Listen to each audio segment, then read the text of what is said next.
In 1985, the Pollock-Krasner Foundation was founded with Lee Krasner's singular vision to support the work of living artists.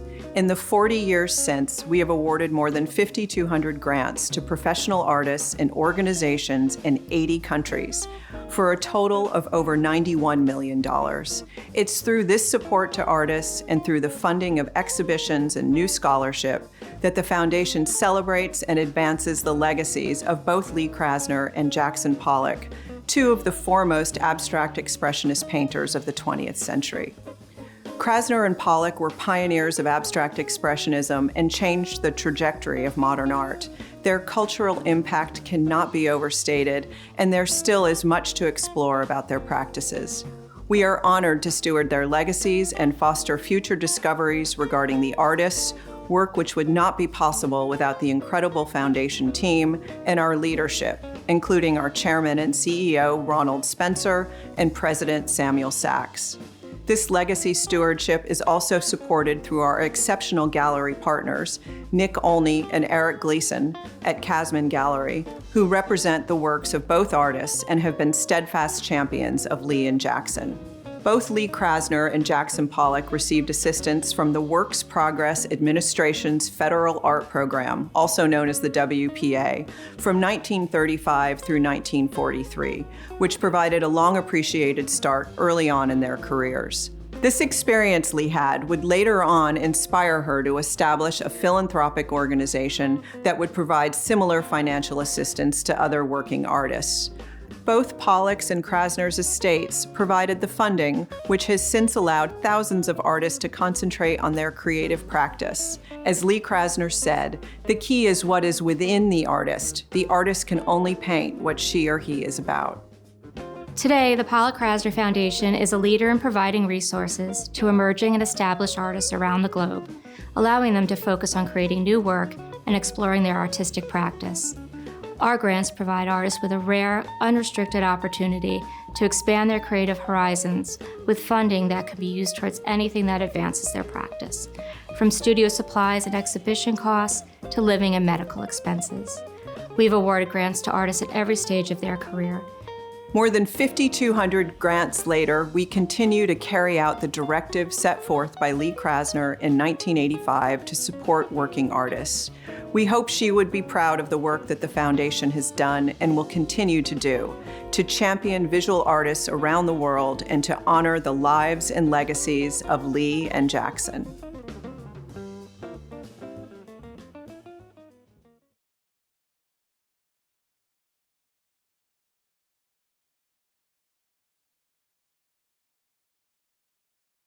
Thank you so much. My name is Francesca Thyssen-Bornemisza. I'm the chair and founder of TBA 21, Thyssen-Bornemisza Art Contemporary.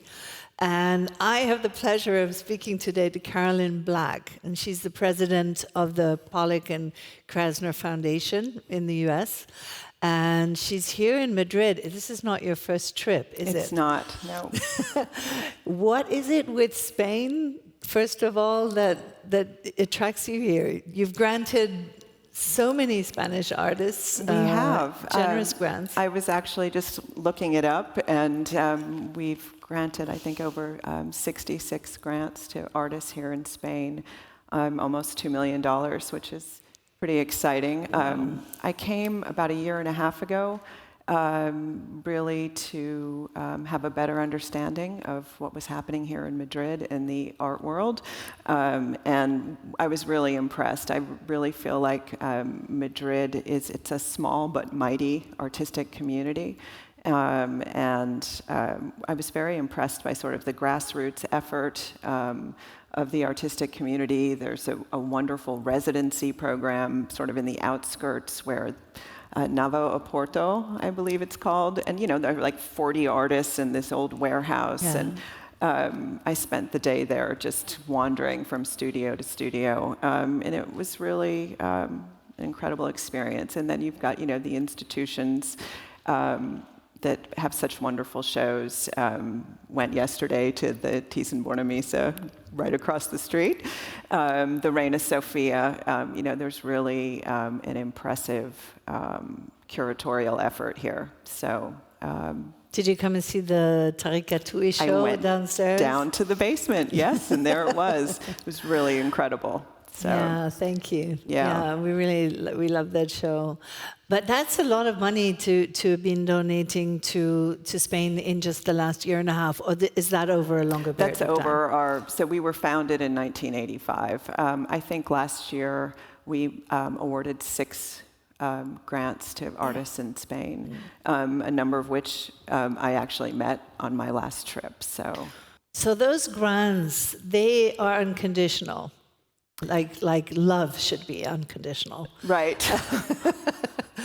Or unrestricted. They're unrestricted. But that's the same thing, right? It is, and it's actually, we used to have a few small restrictions on our grants, and we've since opened it up. So, the average size of a grant from the foundation is $35,000 to $40,000 for a year.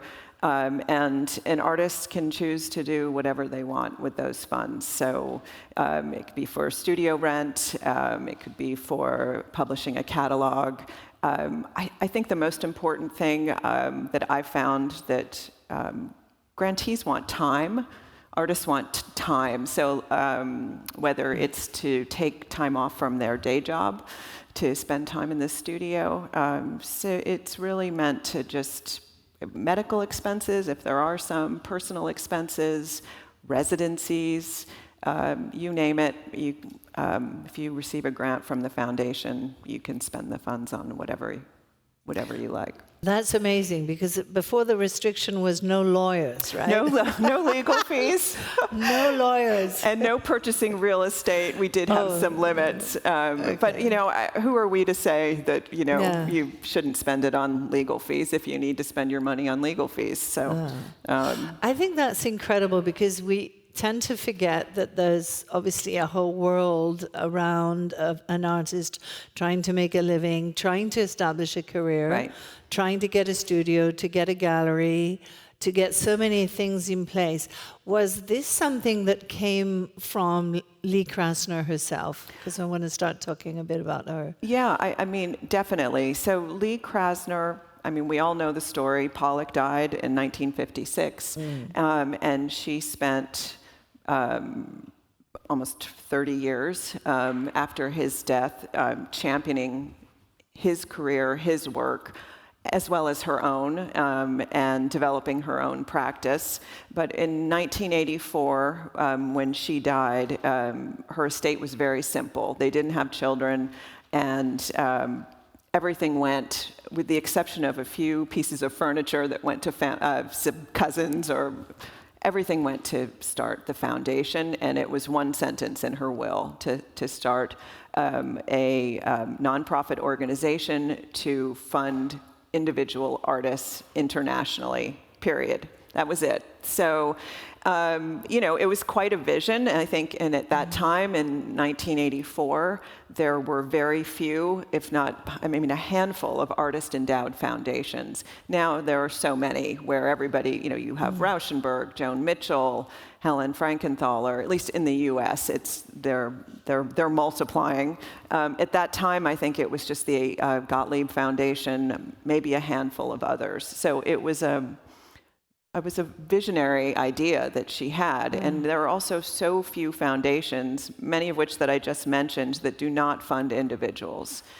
It's much easier to give a grant to an organization and let them give the funds to whomever. It's labor intensive. It takes a lot of staff time to, if we're going to give out $3 million to 100 grantees, it's a lot of time to do that. It would have been much easier to just give one grant and it's over. But I think that her experience at the WPA, as we mentioned in the little video, impacted Lee, and late 30s, early 40s.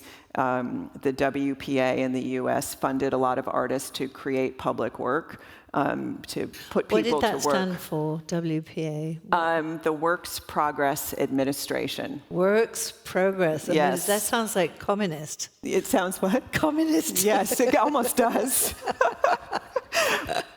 Yeah. I need to go home, Francesca. I need to be able to get back in the country. Oh gosh. You may not have a home when you want to go back. I know. You know? Like, that's They for might have another talk. established martial law by the time. You may want to stay here in Madrid. I know. We talked about that last night. Yeah.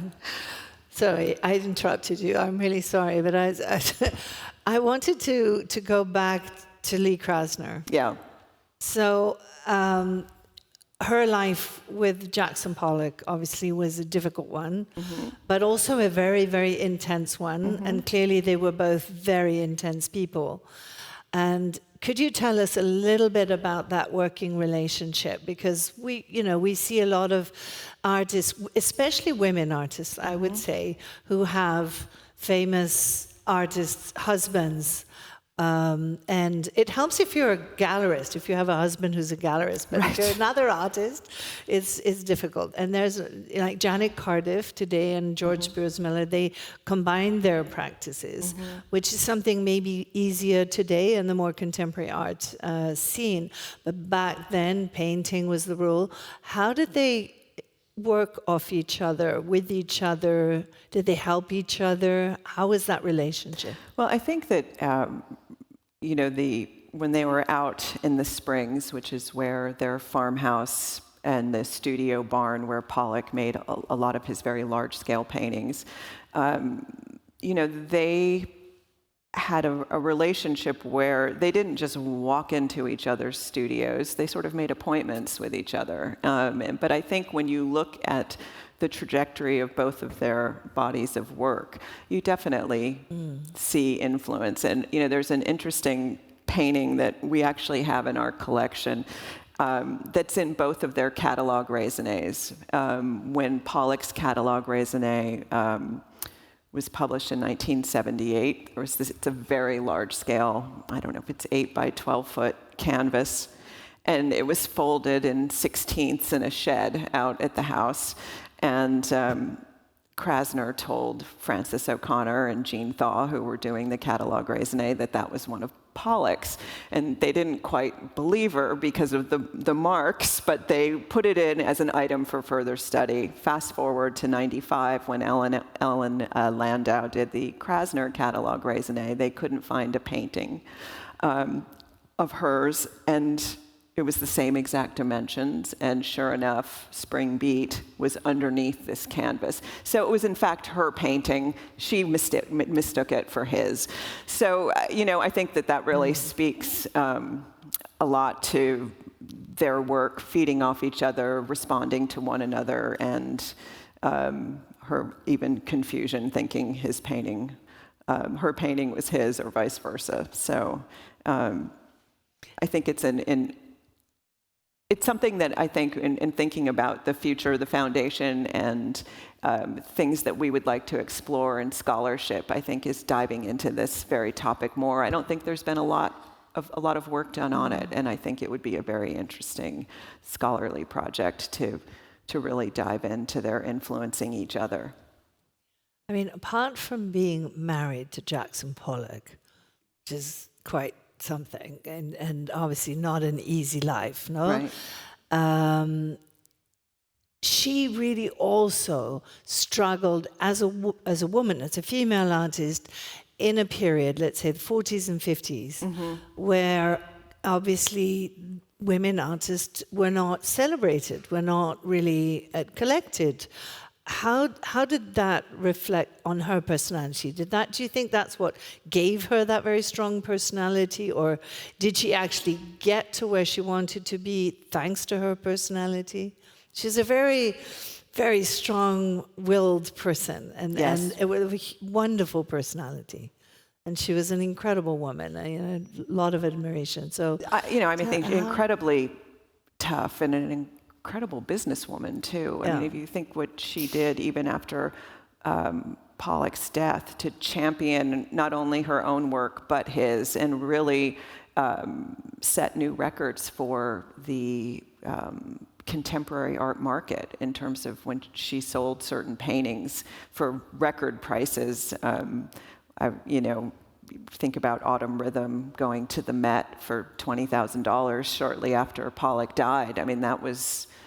She pitted MoMA against the Met, and she got a great price for that painting. So $20,000. $20,000 for Autumn Rhythm. If we could only have a time machine. God, where was I? Let's go back. But at that time, 57, 8, that was, an amazing price for that painting. Because there is that little story that Peggy Guggenheim, apart from mischief going on, convinced him to give her the rights over his work over a certain period of time, right, for basically bailing him out of a small problem that he had, which shows that she wasn't really much of a philanthropist in that sense. She could have easily have supported him. She was having an affair with him, but actually she was trying to screw him out of his paintings. I think that's one way of putting it. Did I say something? Sorry. It's cold, it's Sunday. Come on, we're going to have some fun here. Well, I think it definitely wasn't, I think that was part of the loan to buy the house out in the Springs, and that was the arrangement. I think a lot of gallerists at that time were, mean.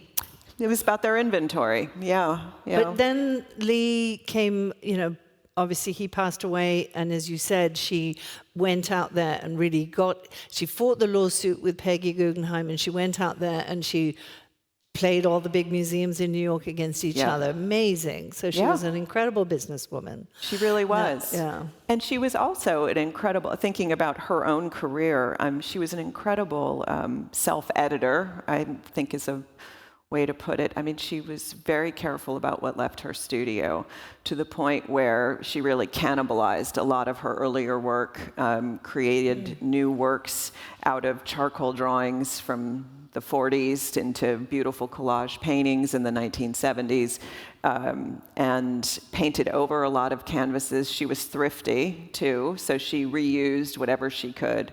But we have a small body of work because of it. Her catalog raisonné is 1 volume, and it's limited. So it's a small but mighty body of work.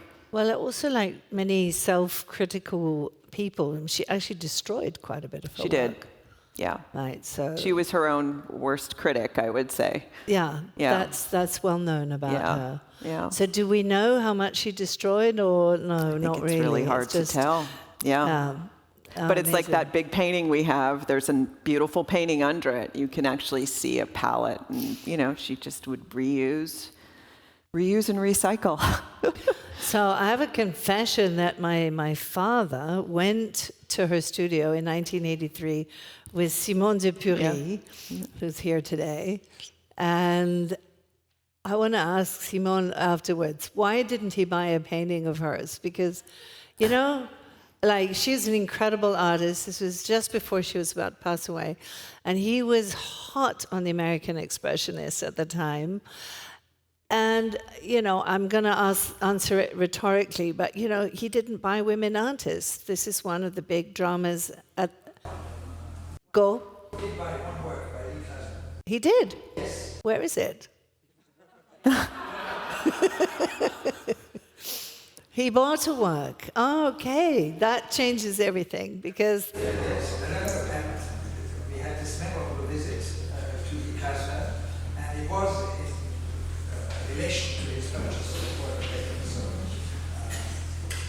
So he bought the work first and then went to see her.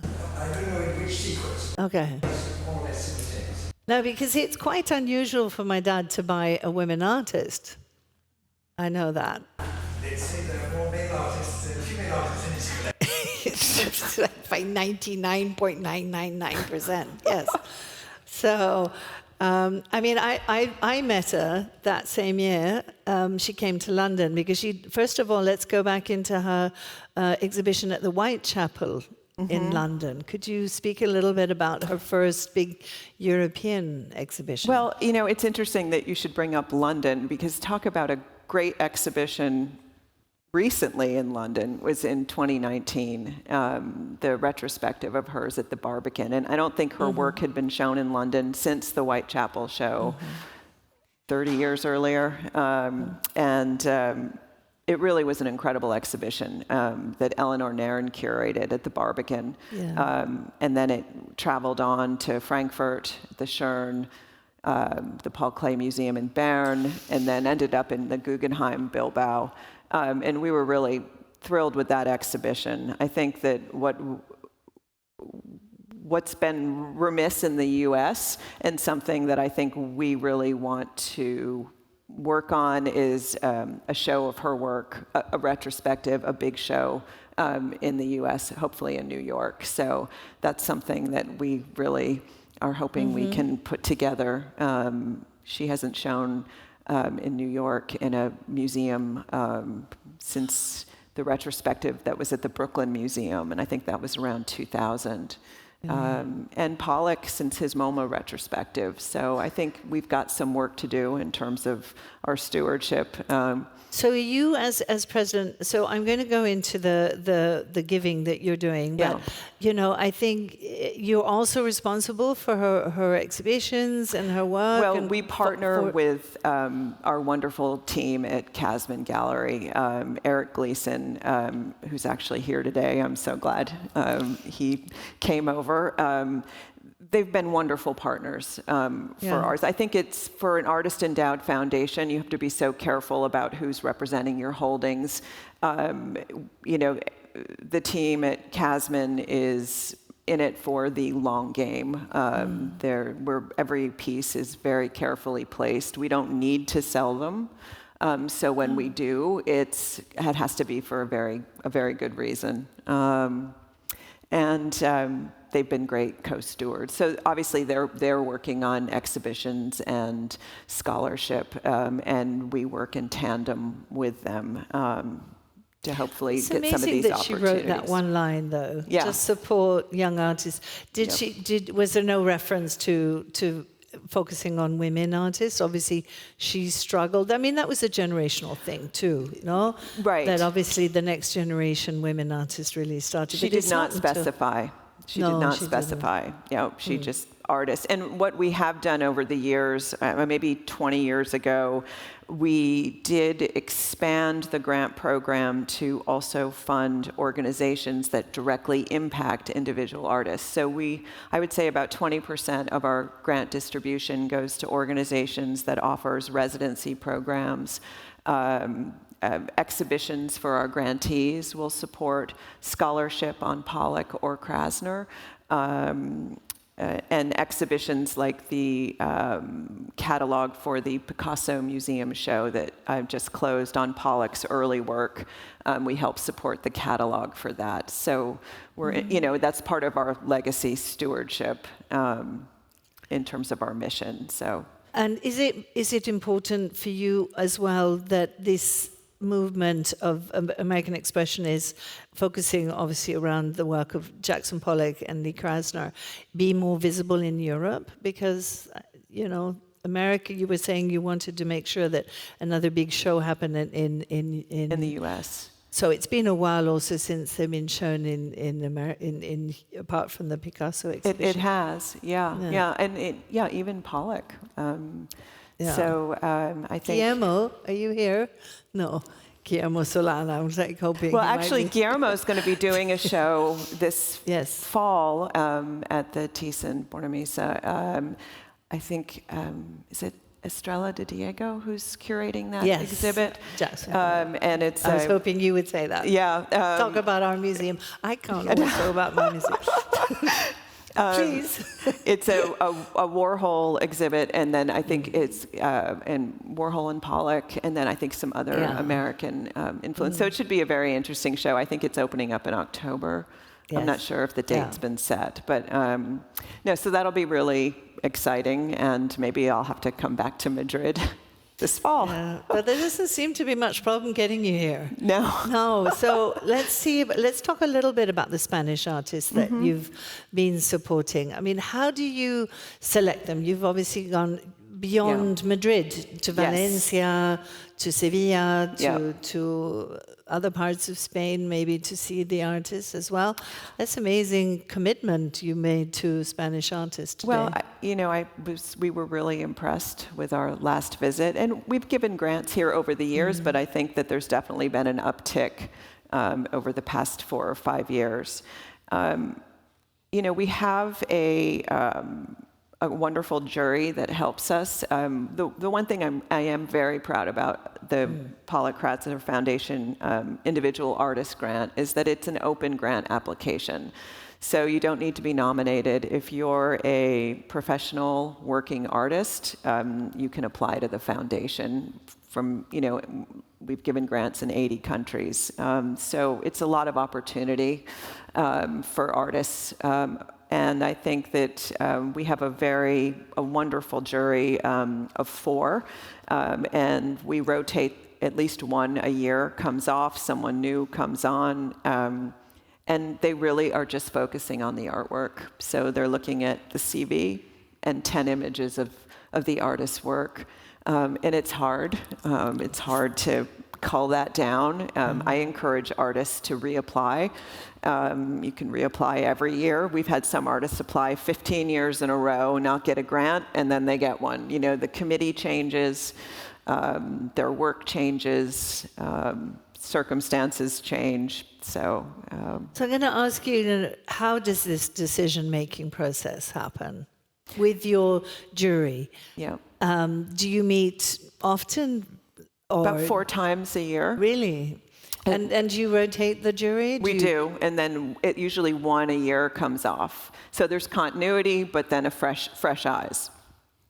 I see. So, and your criteria is young and emerging, or established? It's anyone. So emerging artists, mid-career. How many applications do you get a year? We get, we probably get about 3,000 applications a year. Our grant program is a very well-oiled machine. We only have a staff of 3 working on all of those applications, but they're very efficient, and the committee sees every single application. So if we're, looking at maybe 500 artists at a time, they look at them individually, the jury members, and then they come together as a group, and then make the decision from there. And when you have artists, are you looking at painters? Is there a criteria? Is looking more at painting? That's a great question. So painters, sculptors, printmakers, installation artists. So performance? Do you go not performance? In 1984, Lee was painters and sculptors only, was what Lee was very specific. So we've definitely opened up from that, but not performance. I think with the open application, it would be very hard for us to evaluate, a 15-minute performance piece. If you think about the volume, it would be we wouldn't have the staff to do that. But photography, we have not opened up, but we do have a photography program, and that one is by nomination only. Okay. Yeah. And so when you travel, I mean, do you travel and you want to see these artist studios yourself finally to do the final decisions, or no? Because you're saying 80 countries, that's going to be that would be really. I'd need a plane. No, so I usually don't go to artist studios because we want to make sure it's a very fair process. So when I do, I make sure that I don't say anything in the meeting because I don't want to influence the decision that the committee makes. So in a time and in a world that has questionable politics and we are in a moment of turmoil, I would say, and the change that we dream of personally can manifest itself if we so want it to. And I'm curious, obviously people who know me know that we're very committed to change. We believe that art is a powerful transformation power, and that it can really help, and does, to shape people's minds, to help them investigate further, to look at the world around us in a different way. I don't always think about it being a reflection of the world we live in. It's somehow turning into something more of a challenge. And as you said, artists need time. I think that was a really important thing. So in order to investigate certain topics and do that type of artistic research that at least we believe is possible, do you have a criteria within the foundation to support artists that are really looking into some of the more difficult or explosive topics of today? Absolutely. We are an equal opportunity grant making. Absolutely. And many artists will be very specific in their cover letter, and this is what I want to do with the grant. And some artists simply say, I want to do research. I'm not sure what direction I want to go in, and I need time to do that. And that's okay too. So when you get all these applications, 500 of them, and so you got these ones that are for artworks and art projects, and these ones are for, I need to save my studio. My studio's been taken away from me, or you saved somebody's life last year with a medical grant. I won't go into the details, but you gave them money to be able to have heart surgery, and that saved their life essentially. So, do you actually spread this across the table and sort of look at all these different options? Because, as somebody who myself evaluate artists and artist projects with obviously the team of TBA 21 together and the curators, we're not looking at all these other things. I'm a bit interested in how do you sort of separate these things, and how, or when because it is still an application, right? So they're still going to, or do they still talk just about their work and then spend the money on lawyers? How does that? We really let the artwork drive the decision, and then the rest is more secondary. So it's really the recommendation from that committee based on the quality of the artwork, and that drives it. So it's pretty simple. And then once the application sort of makes it through that committee, we then evaluate them again, that small group of, let's say, 30 or 40 artists. Those go to our board meetings, and the board is small. It's just the three of us. And at that point, if you've made it that far in the process, you're going to get a grant. So. Amazing. Yeah. Amazing. Yeah. Well, you're doing it. You have an upcoming, exciting, supporting individual artists project coming up in Spain. So what was the impetus behind that? And are you announcing it formally? We're announcing it. Yeah. We haven't announced it yet. All right. Well, I spilled the beans. You're announcing it. This is the best. She's announcing this. Carolyn is amazing. It is a project. It's based on an association that I founded 10 years ago in Vienna, because I had the foundation. TBA 21 was in Vienna, and I had a friend who wanted to help this artist called Matthias Poledna. Was an amazing Austrian artist who'd just been appointed to take over the Austrian pavilion and the Venice Biennale.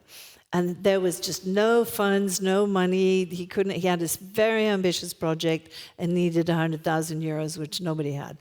And so we rallied around and collected a bunch of friends and actually raised the 100,000 in exchange for some of the work. And we managed to fund this very elaborate sort of cartoon project that he had going on, using hand-drawn cartoon techniques from Disney, way done. Anyway, this project went incredibly well, changed his career. Obviously very often exposure in these big biennales, international exposure of an artist living in Vienna with very little support. So that's how it started.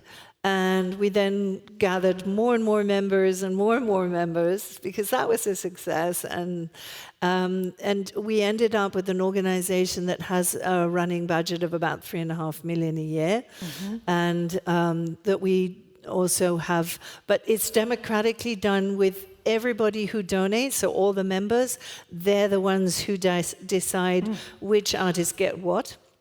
And we allocate these kind of funds to artists mainly going to international exhibitions. So for helping them make the production, because today these production funds have dried up. Right. And we're starting off with inviting big curators, when they get appointed to Venice or Sydney and Lyon Biennale or whatever biennales there are, we invite the curators to Vienna, and we introduce them to all the studios of all the artists. So I thought, after having helped Teresa Solar, TBA 21 stepped up to help her when she was invited to the Venice Biennale.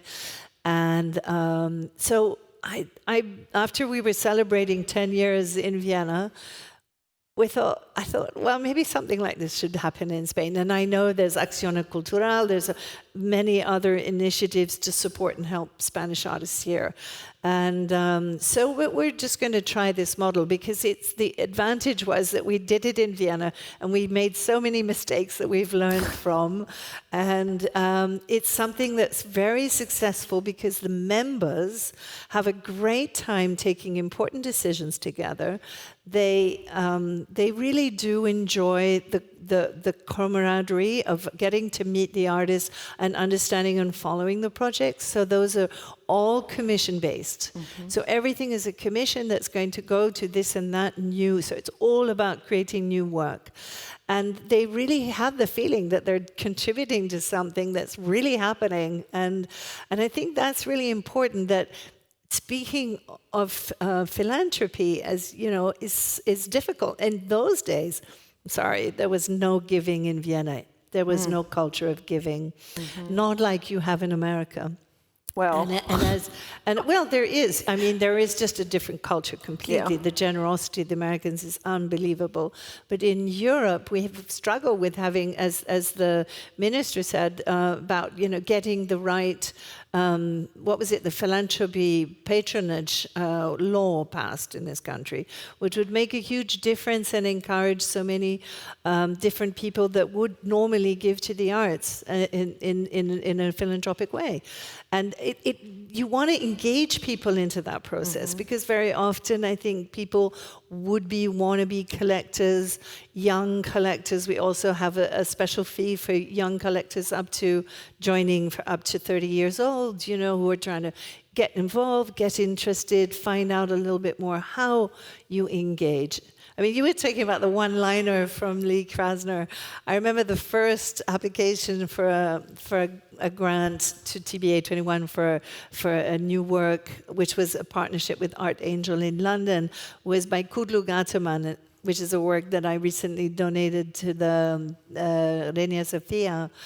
And it was the first commission we ever did in 2003. And it was like a little email with a few lines like this. And this project was huge. It was extremely elaborate and complicated. And he was focusing on the identity of Kurdish people in Turkey. So on top of that, deeply political, difficult, galleries just didn't want to know about this piece.